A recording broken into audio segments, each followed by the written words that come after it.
My Uncle Billy is the leading Little Debbie snack cake salesman in all of North America. From Miami, Florida to Vancouver, British Columbia, nobody sells more fudge rounds, Swiss rolls, or nutty bars than him. My family is incredibly proud of this fact.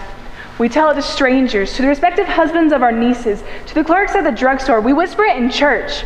Did you hear about Billy? Yeah, he's the leading Little Debbie snack cake salesman in all of North America, and I will never write a poem that will ever come close to matching the grandeur of that. Oh, so you won the Nobel Prize, did you? That's nice. Did you hear Billy racked 500 cream pies on the racks of the Shop and Save, and in 5 days those racks were frickin' empty? Why is art the first class to be cut by any public school? Why are music rooms and junior highs empty from Nashville, Tennessee to New York City? How can you burn CD after CD after CD while filling your tank with an infinite amount of gas like the war is worth funding, but music isn't? Our culture is a prison, and the only one with the key is little Emmy Jones covering every inch of her standardized test with the best #2 pencil version of A Starry Night anyone has ever seen. And yes, there is a hummingbird in her chest. Its wings are beating 80 times per second for the second that you and I see that Dr. King did not write a speech called I Have a Dream.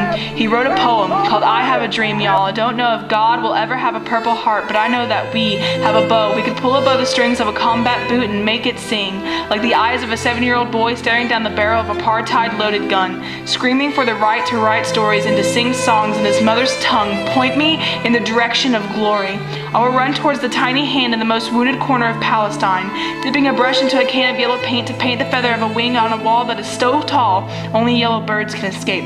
But when they do, they carry the hearts of children on their backs, and when their wings flap, they make the sound of anthems being replaced with sky, and I swear I could see their shadows pass across your glowing face the night you said you had never given birth to a child, but you tear every single time you write a poem. We are growing our future with every borrowed pen. I pray tonight we will write a rain that will fall like the tears at Folsom Prison the day Johnny Cash smashed his guitar over Apathy's head, the way Frida Kahlo in the prison of her own body had whole years where she could paint nothing but red, but she painted through the bars and the locked cells of her pores, the same way saxophones in New Orleans play music underwater, knowing some of those notes would rise up to the air carrying people and hope to shore. I don't believe in the godliness of steeples, but I believe in the stained glass in every key on every organ that is desperate for light, because we are desperate for life.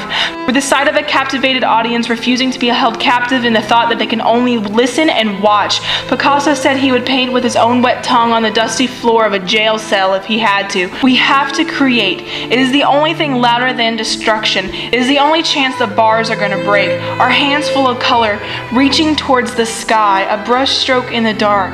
It is not too late. That starry night, it is not yet dry.